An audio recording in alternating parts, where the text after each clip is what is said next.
Hello everyone, my name is Pixlriffs and welcome to a Snapshot video. This is Minecraft Snapshot 24W40A, in which the Pale Garden and some of this stuff that was announced at Minecraft Live this year has been added as experimental features. The Winter Drop is what it's being called right now, and conveniently enough, appropriately enough, I am in a snowy grove biome, it looks like. I'm going to get started looking for a Pale Garden biome in survival. I have the experiment enabled. We should be able to make bundles and stuff on the way, actually, and I'm going to explore a little bit of this in survival, since I imagine a lot of people, as per usual, will be poking around in creative to take a look at these features, but it is in survival Minecraft where I imagine most people are going to encounter them. I'm going to be looking for dark oak forests to begin with, because it seems like the Pale Garden is a variant of the dark oak forest biome, at least for now, so it seems to make sense that we will find them relatively near to where dark oak forests would generate. So hopefully these should be nice and easy to find, and fortunately our first stone was nice and easy to find as well. So we got ourselves an axe and a shovel. I'm going to take the crafting table with me, and we will set off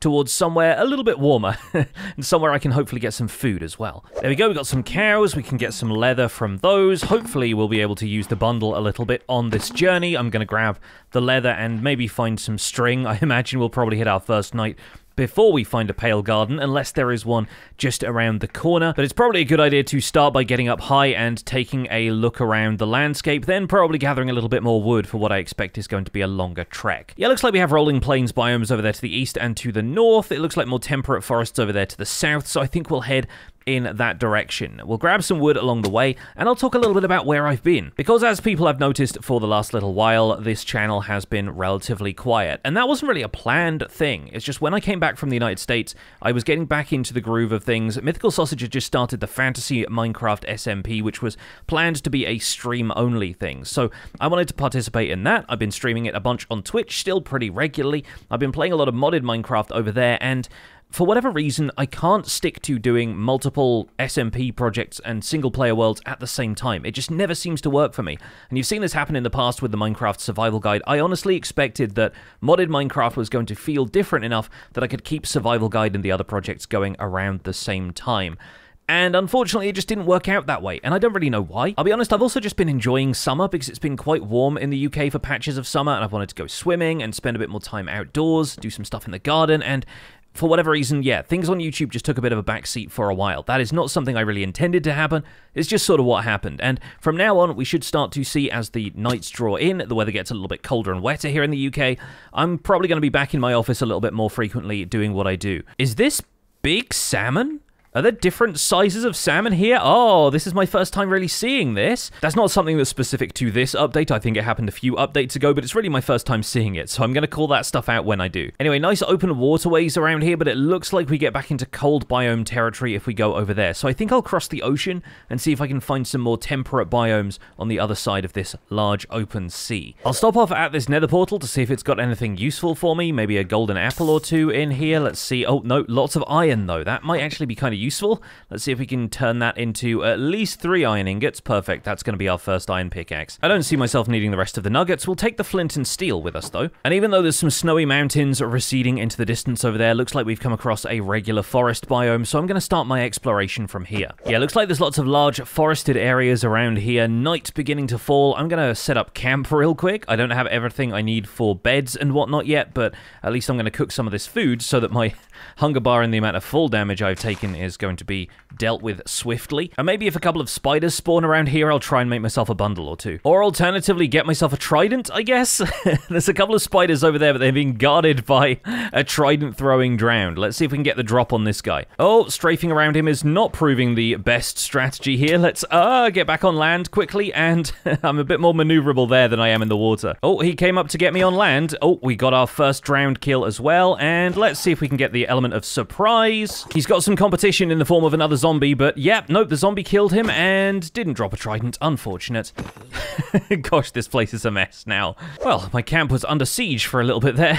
Oh, and there's more drowned in the water. Okay, I should drive a little more carefully, but maybe we should try and search for some of these forests while it's still nighttime, because really the full effect of the Pale Garden comes into play at night. Oh my goodness, huge dripstone ravine. Is there any iron I can get from around here just to make my journey ever so slightly easier? A bit of armor wouldn't go amiss, and I could probably use a bucket or two as well. Yeah, we got a tiny spot of iron here. We'll grab that. Looks like there's only one. Wouldn't mind some coal for torches and smelting as well, so we'll grab some of that too. And beyond that, it gets deeper, and I mean much deeper. There's a little iron deposit over here on this side. That's at least enough to make myself a bucket and a shield. Bucket and shield is going to be pretty useful, I think. Oh, I hear a spider. I hear a spider. Where are you? Yes, spider behind a tree. Will you give us some string? Yeah, there we go. Bundle supplies, baby. And look at my inventory. I think this is going to be the perfect time to make a couple of bundles. So we'll get some of those. Obviously, I got myself some dyes along the way so that we can color code this. And I bundled the bundle right there. But there we go. We got a black bundle for the first time. I actually love the way that looks. Just so these can be super clear, we'll do a black one and a white one. Yeah, there we go. And in the black one, I guess we'll store all of the utility stuff. So we'll put the leather and stuff in there. Maybe the dyes can go in there as well. And then the white one will do mob drops, seeds, perhaps the rest of the food as well. And yeah, bundling bundles is something I need to get used to here. But then, of course, if we want the coal for torches, we can just pull that out of the bundle like so. I like that so much. I think that's actually a really good change. And the crafting table can go in the utility bundle as well. Perfect. We'll put the furnaces in there too, and the cobblestone can go in there with the other loose stuff. I think that's actually really good. Okay, the sun is rising. I'm going to have my breakfast, grab myself some more food from somewhere, and then we'll head out in search of the Pale Garden. Just over the hill, we have found our first look at the Pale Garden, and it is, as I expected, right next to a dark oak forest. This one is up on the hill over here, though, so kind of an odd location for it. I was expecting all of them to be on flatter ground, but I guess any biome can spawn at really any elevation, with a few exceptions, so it wouldn't necessarily be a surprise to see a Pale Garden up on a hillside like this. It does sort of spoil the effect, though, I think. Because when they introduced the Pale Garden at Minecraft Live, we're kind of getting the effect of it as we get in here. They mentioned that a lot of it was about visibility. Like, there's only little peaks here and there of the fact that we're on a hillside next to some other biomes. If I look in this direction, I genuinely can't tell what elevation I'm at, and I think that's really intentional.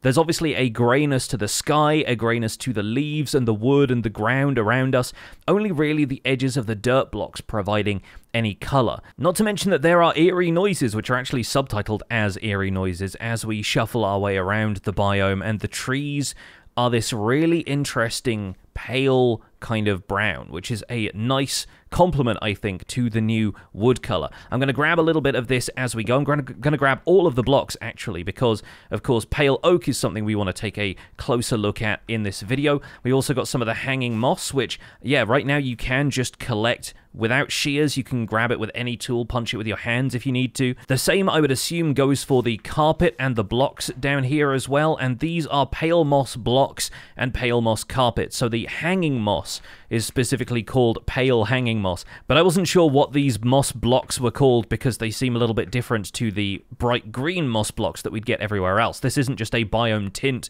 for moss blocks, it's a whole new block. I'm going to turn up some of the ambient noises while I'm in here because I think these environmental sound effects are actually really crucial to the experience, and I'll try and let a few of them play in the background while my commentary is a little bit quieter.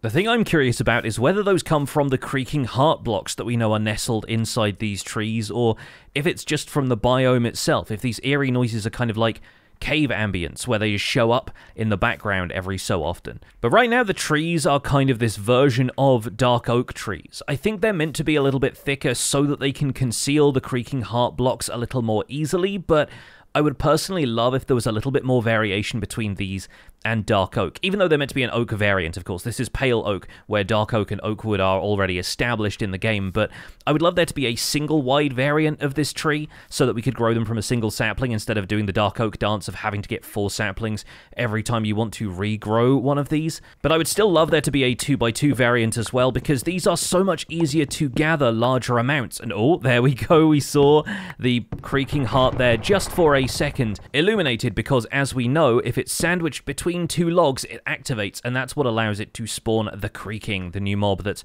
part of this biome and really part of the identity of the pale oak trees themselves. Now, I don't have Silk Touch on my axe yet, so if I break this, and it's taking a while to break because of the stone axe, Right now it drops nothing. I am kind of curious if the Creaking Heart should drop something, considering that the Creaking itself is unlikely to have any mob drops, for reasons we'll get into in a moment. But one of the other reasons I'm taking down all the logs here is that I want to get hold of the saplings, so I want these leaves to decay and start dropping saplings for me, so that we can take a look at the sapling, but also take a look at regrowing these trees. There we go, that's our first pale oak sapling. I actually really love the sprite. I think this looks really nice, kind of bonsai vibes to it, and I think that'll look really nice in a flower pot, although it is going to look kind of pale, unless maybe it changes color a little once we take it out of the biome. It seems like the sapling drop rate is pretty favorable, though. The pale oak saplings are dropping more frequently than I expected them to, and I think dark oak has this misconception around it that it actually drops less saplings, fewer saplings, than other types of trees do. That's actually not the case with any tree other than junglewood. It's just that we think of dark oak as being more costly because it requires 4 saplings in order to regrow. But it looks like once this one falls out of the tree here, I should at least have enough saplings to regrow 2 more pale oak trees, so that's looking good to me. If we had some bone meal right now, I'd be able to demonstrate that the pale hanging moss can be bone mealed to regrow it, but it does not grow naturally on its own. So this isn't like jungle vines or cave vines where you'd find them growing out of control and everything ends up the same height after you've been around the biome for a while. This pale hanging moss will only grow if you bone meal it, meaning that players have a lot more control over it. I would assume that the pale moss blocks can be bone mealed in the same way that other moss blocks can, to spread to surrounding natural blocks like grass and dirt. And the other thing we saw them demonstrate at Minecraft Live is that the pale moss carpet can actually be bone mealed to allow for this growth up these trees. But interestingly enough, if I have it grow up the side of the tree here, when I just place this and break it and place it again, sometimes it gives me a 2-block high section of the moss creeping up the tree. Other times it just gives me 1. So that doesn't seem based on position data so much. It does just seem to be based on a random chance for it to grow 2 blocks high. And we can always remove that if we want to, although if you break that block, it removes the carpet since they are conjoined. They're part of the same thing. It grows up over the side of grass blocks really nicely as well. And I do kind of wish that was possible with regular moss carpet too, so that you could obscure a bit more of the dirt side of the block with green and allow for the dirt to just peek through whilst maintaining more of a mossy covering for it, without completely replacing it with a moss block, of course. Oh, that startled me, but look, we have the sun setting and our first creaking has come out to play. Now, these things, they started off a little bit dark. It may have just been glitched into the block there, but this thing is the same color as the pale wood around it, and they are really creepy, especially since we caught it moving there, but they start moving and they come over to attack you whenever you look away. Yes, as people have been pointing out, very weeping angel of them. You can't damage the creaking at all. If you attack it like so, it starts to show you the stream of particles that leads to a nearby tree, and your goal is to avoid it hitting you whilst also getting up into this tree and taking the Creaking Heart out of it to despawn the creaking itself, which I'll try and give you guys a look at here. I'm going to try and keep the creaking in my field of view. The Creaking Heart is up there, and it's already activated because it's nighttime, so until we break this block, it will remain active, but even though it doesn't have the blocks sandwiched either side of it. But now if we break this, and the creaking falls apart when that block is broken, meaning that we don't have to deal with it anymore. It is an eerie place to be. Obviously, the stars have come out, so the sky no longer looks that weird kind of grey that it is during the day, but naturally, yeah, the forest here is a little bit creepy. And I wonder if the... Oh, yeah, there we go. Okay. I was wondering if the creaking reacted more strongly to player presence, because its eyes are kind of like muted, that kind of like duller color that you saw there. If we get behind the tree, it'll actually move to look around the tree, and the eyes being that bright is a sign that they are interested in the player. They're aggroed onto the player, and they're ready to sneak up on me. Oh, there it is. It moved, it found us, and I, of course, broke my axe, which is going to make this whole process a little bit more difficult. I wonder how they feel about you being in the crafting UI. Let's scroll over to my crafting table and grab that. Now, quickly, let's make one of these, and I guess, yeah, as long as we're looking in this location, in this direction, it's not going to see me. But I need to mine some stone, so if you'll excuse me and let me do that, that would be very much appreciated, so I can get another stone axe and get rid of you. Honestly, they do feel very ominous. They're actually quite sensitive to matter which direction you're looking. You can kind of get one in your peripheral vision like this and see it move before it stops, which is kind of a great sign that they are following you around. But the notion that when you hit one of these, the Creaking Heart screams subtitle shows up, and it also says that the creaking is shielded. We're also hearing eerie noises from the trees around here, and yeah, these guys are sneaking up on me. The difficulty here, I think, is that if they're going to damage you, you actually can't really defend against them with a shield very easily. And it sounds like this one has probably spawned a few more creaking around here. Oh my gosh, they're so quick! Oh, that's actually genuinely a little startling, and that's a really good thing. For somebody like me who's been playing Minecraft for a while, and I don't really get jump scared by too much stuff anymore, this is... Oh, we managed to defend against it there. This is honestly kind of a frightening scenario. How do I get the Creaking Heart out of this tree with these two guys attacking me? I'm really going to have to strafe around the tree, especially since this biome does spawn other mobs than the creaking, so we are getting attacked by a zombie at the same time. But it's actually really quite difficult to get hold of the Creaking Heart, to find where that Creaking Heart is in this tree if we're looking up and the creaking is going to be attacking us. I wonder if maybe I should just pillar up here.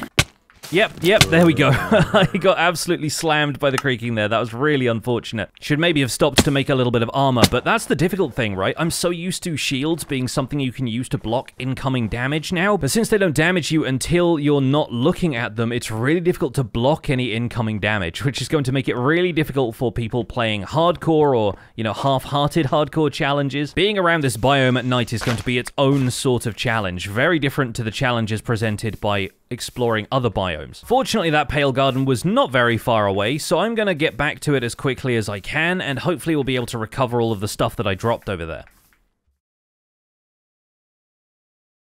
Oh, brilliant, there's a village here. There's another one in the distance even. I can at least set my spawn here or grab a bed, and maybe we'll be able to get back a little easier that way.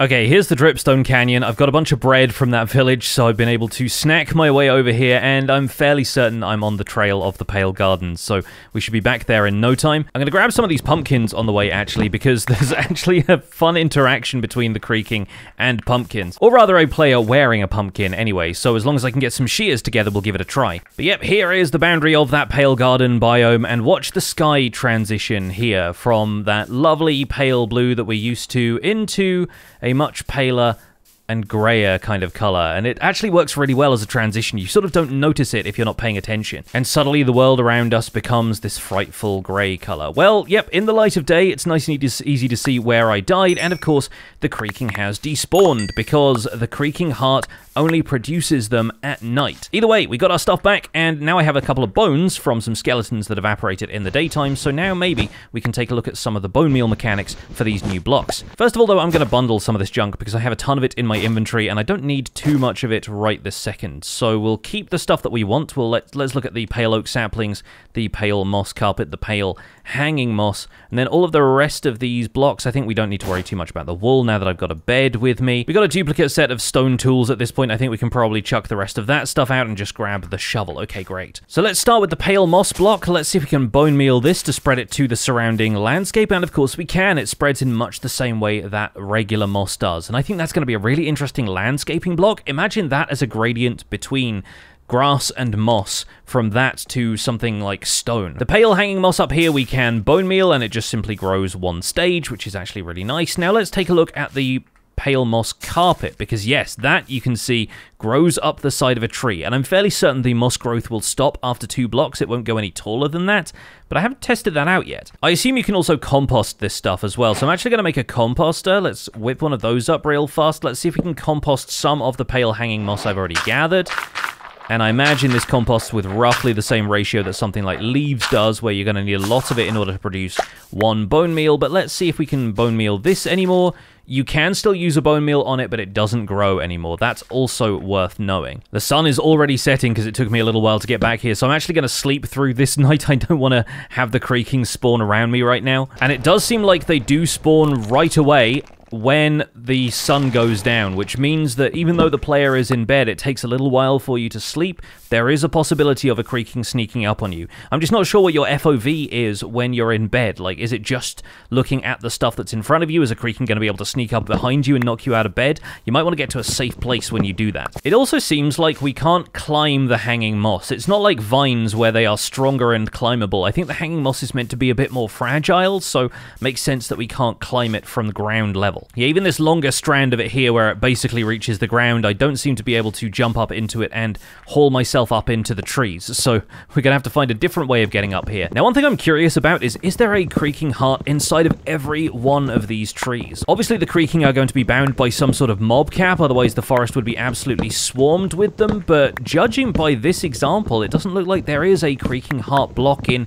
every single one of the pale oak trees, unless this one is hidden further up where I can't see it. So that's an interesting point of discussion, actually. If you want to come into one of these biomes and harvest some of the trees, you're not always going to be able to harvest an equivalent number of Creaking Hearts. So you're going to have to clear cut a lot of the biome and obviously have a Silk Touch axe with you if you want to take the Creaking Hearts home with you. On the flip side, of course, if you're just treating this as a survival experience, you're not going to be able to simply come through during the day and eliminate all of the Creaking Hearts from these trees systematically by breaking through the canopy, because not every tree is going to have one. So let's see if we can get up into the canopy here and track down a couple of Creaking Hearts from above to see how easy that would be. Obviously, the leaves are going to be a little bit thicker here and there, and the Creaking Heart is not always going to be at the very top of the trees, so maybe we'll have to knock down a few blocks here and see if there's one in this tree. You're going to have to destroy a decent chunk of the tree before you find them, and perhaps there are specific tree shapes that they are guaranteed to spawn in. Anything with a thicker trunk is going to be a good target to begin with, but it's more difficult to see that from above here than it is from down below.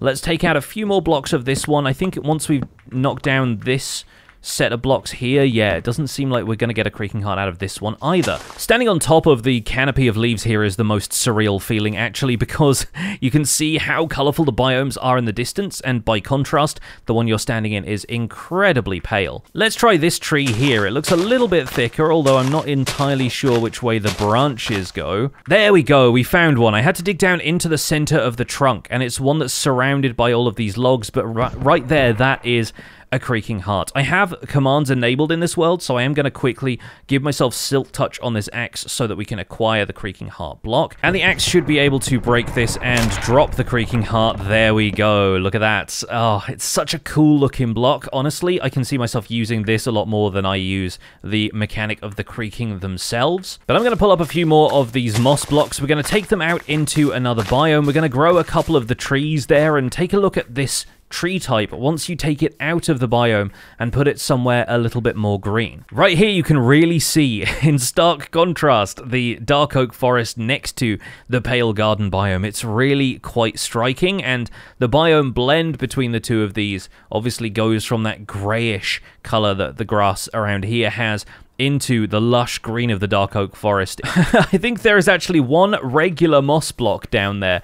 That's not the pale moss, that's a regular moss block, which might maybe indicate that there is a lush cave around here, or it might just be an indication of some weird terrain generation where the natural moss has generated instead. But you can actually see that next to the pale moss, both in the inventory here and in-game, as such a significant contrast between the two of those. But yeah, the biome blend does not seem to be affecting the leaf color of these leaves, which is actually different from what we saw at Minecraft Live. I'm wondering if the leaf color is actually persistent in different biomes now. We'll find out for certain once we get out into a plains biome and start growing some of these trees. The other thing I'm really curious about, the question I want answered, is when you grow a pale oak tree, is there a chance for a Creaking Heart to generate inside it? There's another Pale Garden up there, and the other weird thing is, even though there are Pale Garden trees right there, the pale oak trees have generated, I don't know for certain if the biome color is affecting the dark oak trees that have generated across the border. We'll be able to see if that affects the player-placed leaf blocks, because I'm bringing an oak leaf block with me, thanks to the fact that I put Silk Touch on this stone axe. We'll bring some dark oak with us as well, and let's climb this ridge up to the Pale Garden over there, just to see if we can run this little experiment. And let's get deeper into the Pale Garden biome and start placing down some of these leaves up here in the canopy. So this is the dark oak leaves.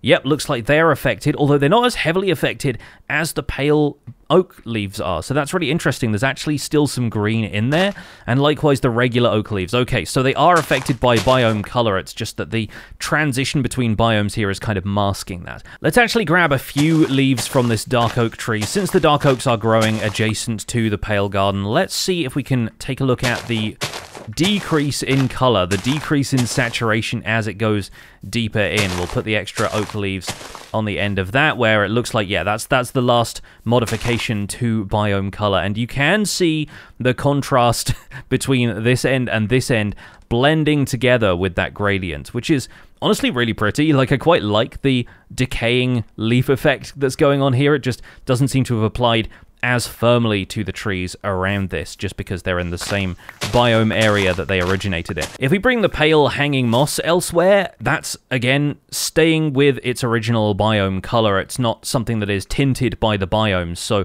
you'll be able to grow this, I think, alongside cobwebs to make even the most colorful forests look a little bit spookier. And likewise, the pale moss carpet is not going to change color much either, so we'll be able to bone meal that to have it creep up the trunk of these trees a little bit more, and I honestly think that's an effect worth generating, even if the pale moss looks a little bit black and white against how green the rest of this biome is. My brain is already going, imagining this pale moss carpet look against the side of some trees with some mycelium and dead brain coral around. It looked really kind of decayed and creepy looking. Maybe it's just because Halloween is coming up and I'm feeling like I'm in that zone already. Right, let's step out into a slightly more clear area. This is obviously a lot of dense forest, but I want to get onto a plains biome or something like that so we can look at these pale oak trees in isolation.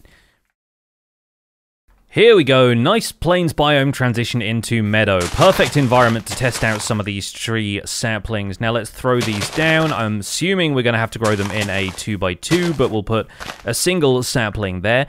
I expect some people will actually like the fact that single saplings don't grow the pale oak trees, because having these as decorative saplings here and there is going to be quite nice. We've already got those in the form of azalea and dark oak saplings, so I think it's occasionally nice for people to have something like that. Let's see if we can grow this tree, though. Oh, and it grows some of the pale moss with it, sort of in the same way that spruce trees convert the surrounding grass to podzol. That's nice. So with 4 of these saplings, you have your opportunity to create your own pale garden basically anywhere, and additional bone meal will obviously generate natural grass on it, but will also generate some of the moss carpet. No more saplings, though, so it's not going to generate them like azaleas do. That makes sense. And the thing I am most curious about is, did this tree generate a creaking heart inside of it? I have a feeling maybe no, but another thing I'm interested in is whether or not the creaking noise comes from the creaking heart block, or if it's from the biome when the right sort of trees are around. I'm breaking this wood with my hands now because my axe has silk touch and it's about to break and I don't want it to break, but it doesn't look like there is a creaking heart inside of here. Obviously, one tree isn't a particularly big sample size, but I was wondering if that was just going to complicate tree farming, and so they decided, sure, let's keep it simple for players who want to obtain more of the wood type and less of the creaking hearts, and let's not have them generate where they could potentially spawn creaking and hurt players whilst they're peacefully farming trees. We did generate a bit of the hanging moss with this, of course, so I'm going to take that down. We're probably going to use that to generate some more bone meal so that I can try bone mealing the single sapling. I assume the pale moss here is also going to compost pretty well. Yep, looks like that's composting around the same rate normal moss is. Makes sense. It's more or less a copy-paste. But yeah, in terms of the growth stage, you can see in the targeted block data on the right-hand side, this sapling is staying at growth stage 0 whenever I bone meal it, so I have a feeling, although I'm not 100% confident, that there just isn't a single sapling tree in this pale oak wood type. On the other hand, it would be easy enough to grow one of these ourselves, and by the way, something I didn't acknowledge yet, but you can clearly see, instead of the biome color affecting the pale oak leaves, they are persistent now. So if we grab one of these, let me take some of this down so that we can change the leaves. Yeah, they stay this color when they're in your inventory, which pretty much proves that they are not affected by biome tint, and that makes a lot of sense. Like, it does feel kind of strange when you take down like the oak leaves in a Badlands biome and they immediately turn the normal neutral green that they have, even though they were brown when you took them off the tree in a wooded Badlands hilltop. It's kind of nice to see that the pale oak leaves are persistently this color because players like to take leaf colors like this and put them in other places. Maybe this will work really well if you want to make a snowy biome area and you can have some of these leaves that look like they are slightly more choked with snow. The Creaking Heart is just an absolutely gorgeous block, in my opinion. I think that's such a cool look, and the fact that it will only activate at night if it is surrounded by these two pale oak logs, like if I put one here and one here, that indicates that it will spawn creaking at nighttime. It will deactivate during the day if you take one of these logs off, and then it won't end up spawning the creaking after that, but it stays active once it has spawned the creaking at night, meaning that the creaking has to be disposed of, the heart has to be broken and replaced in an area where it's not surrounded by logs in order to make sure that it's not going to spawn the creaking after that. And to demonstrate that, we can actually wait for night to fall here. The sun is setting, and obviously it's going to take a moment to spawn a creaking, but... oh... the Creaking Heart has awoken, at least. That's a separate sound effect. It's got this, like, sharp kind of scratchy sound to it, and if we look away for long enough, eventually it will end up spawning a creaking. I do wonder if that's affected by light level, though. Like, I'm curious if we put some torches around here, like so, if it's going to find a spot inside the light to spawn the creaking, or if light level will keep the creaking at bay. Perhaps I'll take this opportunity to dig down for some more stone so I can take an axe to the rest of this tree without destroying my silk touch tool. The other thing I don't know about the creaking yet is the spawn rate. So it could be that the light levels around this are preventing it from spawning a creaking, although, is that one over there? Oh, yes, it is. Okay, so it didn't spawn one in here, but it definitely spawned one outside the radius of the light, and it looks like the mob just hasn't spotted me yet. But I also don't know if the spawns are going to happen immediately during the night, or if it's something that takes a while because of the number of these Creaking Hearts you might expect to be surrounded by in a Pale Garden. There is, of course, an easy way of testing whether or not this thing has spawned a creaking or not, and that's by breaking the block underneath the Creaking Heart and seeing if it stays lit, which it does. I'm actually going to remove the torches from around here temporarily and also see if this thing emits light. I don't think it does. It doesn't seem to be emitting any kind of block light. It's just a change in the texture, which makes sense, but I thought it could have a block light of 1 or 2, maybe like brown mushrooms do, but apparently it does not. The creaking over there, you'll notice, hasn't spotted me yet. You see how dull the eyes are? It's not really fixated on the player quite yet, but if we sneak up on it like so, there we go, the creaking activates, and you'll be able to see when we turn around, the eyes are now fully lit up, and boy, these things are creepy looking. The other cool thing to note about the Creaking Heart, something that I haven't quite covered yet, is that it is actually a directional block. We can place it that way, and you'll notice that the log texture appears on either side horizontally instead of vertically. And so my understanding is that to activate it, you actually need to place log blocks adjacent to those faces of the block instead of just at weird angles, right? So it doesn't have to be sandwiched in between two logs. This way, they have to connect where the log texture would connect. So you can put these things flat like that if you want to, and have this line of almost like magmatic wood running up the tree. If you wanted to build something like this, of course, you'd have to build it 3 blocks thick in order to surround it on either side. Gosh, that's creepy. Okay, let's get rid of this thing already. But yeah, personally, I'm really happy about how much control we have over the Creaking Heart as a block. It's going to make it perfect for minigames. It's going to mean players can build with it without any concerns about spawning the creaking, as long as you don't put pale oak logs on top and bottom of it. I'm actually curious if that works with any other type of wood as well. It has to be pale oak? Okay, perfect, because in that case, all you need to do is find some appropriate type of wood to border this with, and you can still make a wooden wall. It just can't be a wooden wall made of pale oak. The other thing I'm curious about is stripped logs. So let's say we strip this pale oak log like so, and let's say we put another one over the top there. Okay, so stripped logs still functionally do the same thing. They are still going to activate the Creaking Heart regardless. Good to know. What do you folks think? Should other wood types affect the Creaking Heart, or should it just be activated by pale oak wood? I honestly think it's going to be nicer to have a block that we can play around with like this and use as a decorative border in combination with other oak wood colors and other wood types in general. Curious to hear what you folks think, so let me know in the comments. Now, I did promise I was going to show you folks what happens with pumpkins and the creaking, so let's see if we can quickly find some more iron. Perfect little pocket of iron over here, probably an 8 vein. Yep, we were going to get hold of all of this, plus a little extra, and the sun has probably risen on the surface, but we can wait for the next night to talk about the creaking. Instead, we're going to talk about pale oak wood and something I think is going to be perfect in tandem with that, and it's glow lichen. First of all, killed some more skeletons in the cave, so let's see if we can grow a couple more of the pale oaks, and let's see if either of these has a creaking heart in it. Looks like they don't want to grow next to each other, probably because of the hanging moss. We'll take down a bunch of the leaves and see if that exposes the creaking heart from above, because it's always possible that these could be hidden inside the leaves somewhere. And also, now I know the leaf color is persistent, I want to get a whole lot more of them. Now, it doesn't look like there's a creaking heart in that one, and I'm not hearing any of the creaking noises. This one seems like it might be thick enough for a heart to spawn inside there. But once again, having hollowed out the center of the trunk, it doesn't look like there's anywhere else the creaking heart could hide. So maybe the trees just don't generate creaking hearts in them. Maybe those are native to the biome, which would be a good reason to have players go back to the biome if they want to acquire a lot of them. I can see myself building with blocks like this and wanting to return to a Pale Garden Biome just to acquire this block. On the other hand, if it's not renewable, then that makes it potentially a little bit more difficult. What if it was renewable only in the biome? Maybe that could be a reason for players to stick around and risk being around the creaking, because I know a lot of people have been concerned with what the reason to even go to the Pale Garden is once you've got the sapling. And to be honest, I'm fine with the concept of not having to go back to that biome every time I want something, in kind of the same way as how I don't really visit dark oak forests or taiga biomes or whatever particularly often. There is this kind of split in the community between people who want to be able to farm everything in one place and people who want there to be reasons to go everywhere, and it's really difficult for Mojang to appeal to both sides. Like when they implemented geodes, I heard a lot of people complaining that you couldn't bring budding amethyst back to your base even with silk touch, right? You had to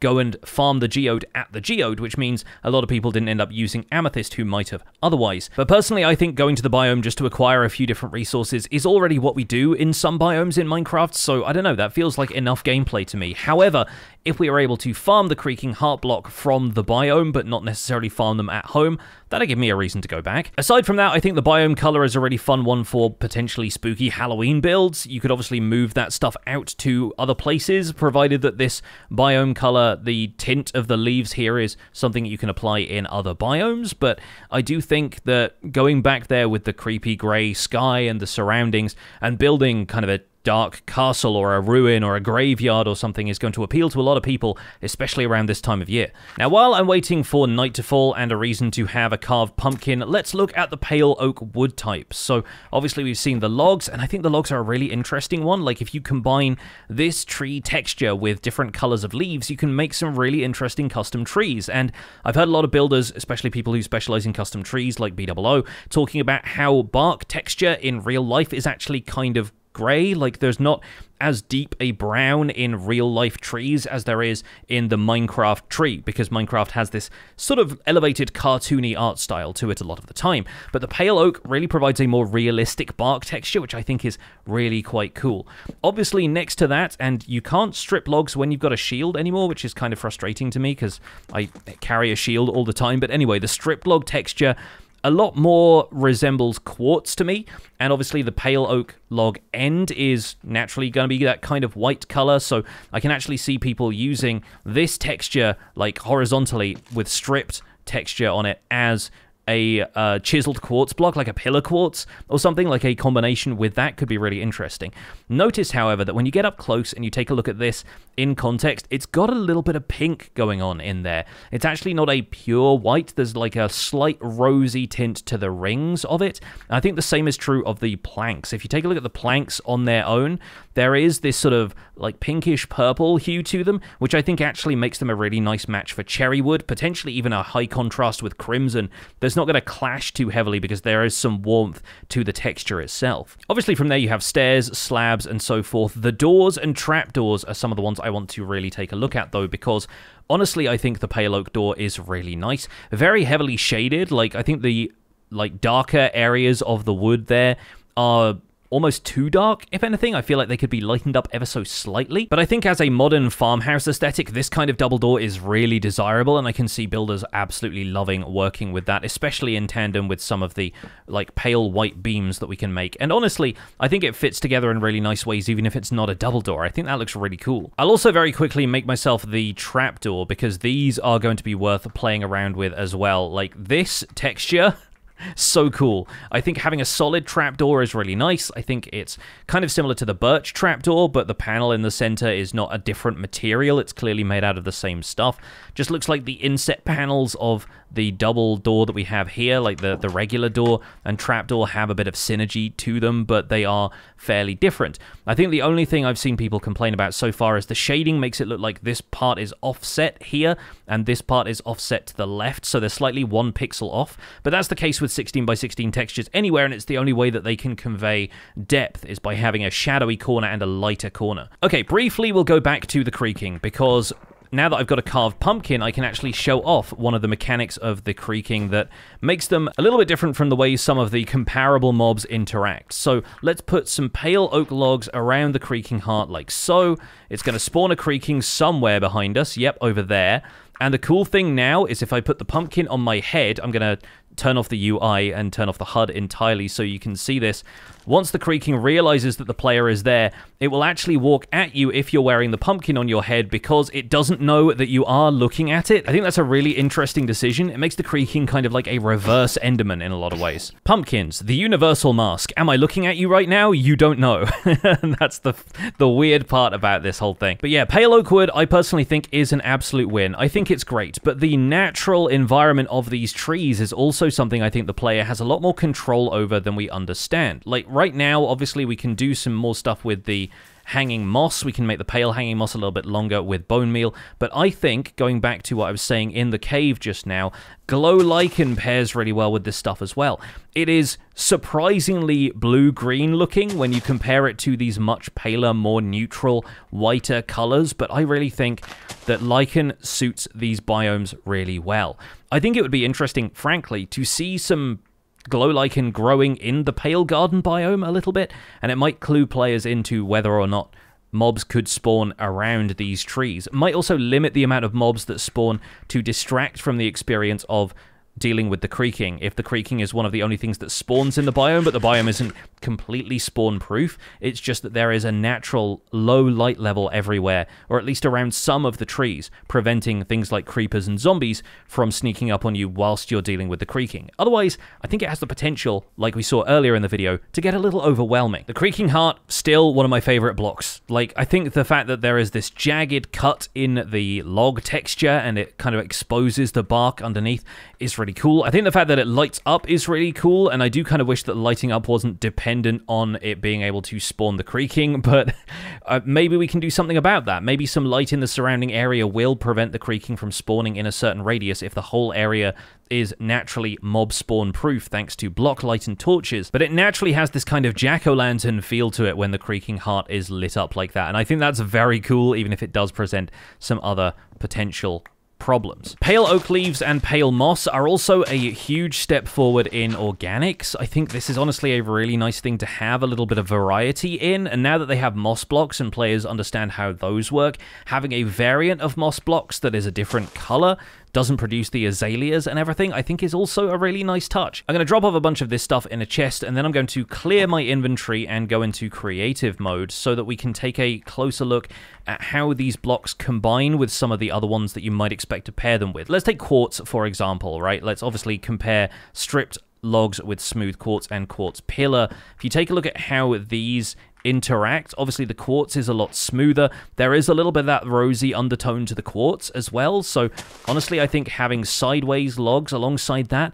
there's just a little bit of marbling almost to it. I think that's actually going to work really well. Then of course the end texture is going to remind people of quartz pillar, but then this looks like maybe slightly worn quartz pillar, so maybe if you're using the quartz pillar end texture as an accent block, you can put some of these in every now and again to show them getting a little bit shabbier. Once again, a bit of glow lichen is going to be very high contrast, but maybe if it's supposed to be old and dusty and some kind of ancient ruin with quartz on the walls, then throwing in a little bit of these logs would not go too far amiss either. Obviously next to the planks, suddenly you get a higher contrast, right? Because you get those stripes of the darker sections of the plank to show that there are individual boards to the plank texture, and I don't know if those two go together quite as much, but then obviously stripped wood is a much more subtle texture, and I think it tiles really well. Like, this stripped oak texture does not have the same darker lines around the edges that you typically see with these to denote the join between those two blocks. It is a lot more subtle, and that makes it much better for building, in my opinion. If a block really obviously tiles, then you can't really make a solid surface of it without making it feel like it's made out of strips of material. There's a little bit of that going on here, but honestly not as much. And birch has been the lightest wood type we've had up until now. Take a look at how dark birch looks by comparison, and obviously how warm birch looks by comparison. It's been the pale wood for a while. Let's put the planks side by side here as well. And let's get the cherry wood to compare side by side which one the pale oak matches with better. And I honestly do think it matches better with cherry than it does with birch, just because there's a little bit of reddish pink and purple in the shading on these blocks, which makes a lot more sense when placed next to cherry wood. The bark texture is still present in here, and that makes it look very different to cherry wood. Cherry has that horizontal texture in the bark, where the bark texture of pale oak is very vertical. Likewise birch over here, so texturally it's closer to this, but color-wise it's definitely closer to this. And the natural birch log now actually has something of a neighbor in stripped pale oak. I think that's actually not too bad. It's got moments there of the dark texture creeping in. Maybe we could have a hybrid approach to birch trees where maybe the bark is a little bit less obvious on some of these blocks and the pale oak can kind of complement that. I don't know. Maybe builders can make that work. Maybe as a transition to diorite as well, we could have something like that going on. Although the grain of diorite looks a lot darker naturally, so that's going to be the tail end of something like that. Maybe even ending in normal pale oak logs, although there's probably a transitional phase between that and that. Either way, I'm really excited to have a new set of building material in here as well. I think there's a ton of potential to it. I think the experience of being in the biome is about as creepy as they want it to be. It just remains to be seen whether there are other reasons to come back for the pale oak biome. If you want to go to the Pale Garden to get Creaking Heart blocks, that's one thing. Will we be able to get them renewably elsewhere? Is that something you have to take a trip to the Pale Garden for? Because personally, I love the idea of making a wall out of acacia logs and having this as like a strip of texture in between, and then surrounding that with more of the acacia logs. And look, it just feels like there's this jagged cut as though it's been scored through by some kind of heavy machinery or whatever. The fact that that can go in the ground as well, like it can be a horizontal texture. Imagine this emulating tire treads in some kind of quarry, right? Like surrounding this with tough blocks, for example. You could have stone and other variants around it, even some of the pale moss creeping in here as well, just to give it a little bit of the harmony of color that comes from the biome itself. But that could very easily just be mud that the tires of a vehicle have brought into some kind of construction zone. Like, there are so many cool things we can do with a block like this, and all of this can be done without it illuminating and spawning the creaking, which I think is a really nice touch of game design on Mojang's part. So in terms of first impressions, I really like this stuff. I honestly think the creaking is a really interesting mob. It's a little bit difficult to deal with in the early game, but when I died to these things, I was completely unarmored, and I think, honestly, just getting up into the boughs of the trees, into the canopy, and breaking the Creaking Hearts from the top down is going to avoid a lot of your potential contact with these things if you're worried about dealing with them at night. The alternative, of course, is just to sleep until it's day and not have to worry about encountering them at all. The question is that the way things should stay? Should you be able to potentially encounter the creaking in other ways at other times? I think the particles are honestly really fun, though. I think that's got some potential to it. In fact, if we surround the creaking with something else, how big is this thing's hitbox? It's a block wide, right? So it's sort of like the Warden in that way. It can be contained within a single block area. Oh, the other interesting thing is that you can't push it. It's actually rooted to the spot like that. That's fun, actually. I think that's kind of interesting. Can it be moved by water, or is water not going to shift it either? Oh, it is moved by water. Okay, that's cool. That's very interesting and has cool implications for how players can deal with it. And I wonder if that's an interaction that they will remove, because I think it is meant to be rooted to the spot by its legs. But here is a fun concept for this, right? If we completely block off the creaking like so, let's make sure that it gets washed into a corner by a block of water that we'll place there. We'll break that, and then potentially we can block the creaking in over here. So supernatural though the creaking is as an entity, it's also confined by the rules of blocks in Minecraft. Like, if the player is looking over this way, it's not going to be able to attack you because it can't get up behind you, right? And so having a place where a creaking could be guaranteed to spawn, which I think would be the difficult part, because you'd probably have to do that with lighting. There's no way of having them spawn during the daytime, and I believe if you name tag them, they still end up despawning during the day. Let's try that quickly before we wrap up here. We'll name tag this guy, he's in there, but if we end up punching him now, he shows us the location of that block, and that could be a really interesting mechanic to have in some kind of map map as like a scavenger hunt mechanic or something. Like there's going to be a creaking trapped in one area. If you hit it, we end up with that directing you to the block, and maybe that shows you where to go if the block is in the ground. It sort of points to it in a very tactile, in-world way instead of something you have to look at in your inventory like a lodestone compass. But now if we sleep for the night, and I'm going to sleep here so we can observe the creaking when we wake up in the morning, is that going to despawn the creaking? Yeah, it crumbles into dust, and that one was name tagged, so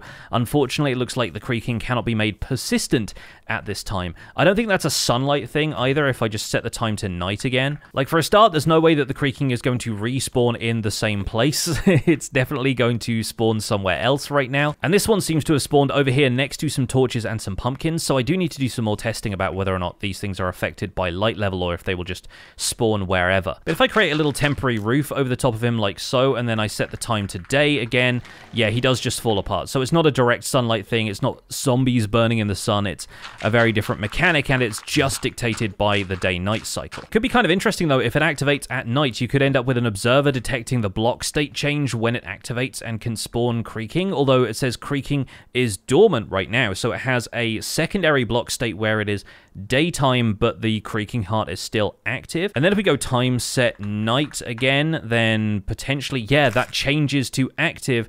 The observer ticks that again, and the copper bulb turns off. So it's got two different states if it's already between the pale log blocks, but it has a third state, which is obviously inactive during the day if it doesn't have the pale oak logs surrounding it. So if you're into your dungeon design and you want to guarantee that the players are going to encounter creaking as they go through something, potentially have it so that, you know, it's an area of the dungeon that you can only access at night, you could very easily set that up so that a Creaking Heart is detected by an observer. The observer triggers a door to open to guarantee that players are going to walk in there during the night. And then I suppose just make sure that players aren't going to sleep for the night, make sure that you know that there are people in the dungeon, or maybe disable the one-player sleep game rule just for that. I don't know, there are maybe ways around that, but I think it's kind of neat that we can use that as a mechanic for a bit of dungeon building. Either way, lots to think about. Those are just my first impressions. I'm sure I will have more opinions as things change and grow, as the snapshots continue and the community asks for some changes that Mojang may or may not make. But overall, I'm just excited to see what people are going to do with some of these mechanics. I can't wait to see more of them in action.